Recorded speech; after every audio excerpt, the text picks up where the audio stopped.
G'day guys, in today's video I've got a Samsung Galaxy A31 and I want to show you how to get into downloader mode to flash the ROM that's on here.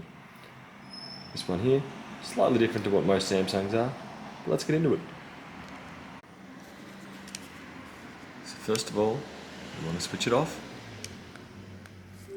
Do have the cable to plug into the computer there, unplug it.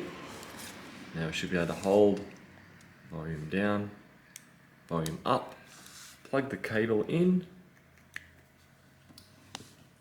Try to make it so you can actually see what I'm doing. And bam. From there we have the usual spool. Press volume up. And we're now in downloader mode. So slightly different on this particular version of phone. I'm not sure if it's the case with most of the newer Samsungs or from the A31 and newer. I'll definitely be trying that in the future. Rather than holding volume down and power, it seems to be hold volume up and down, plug in the cable. Hope that helps. See you later.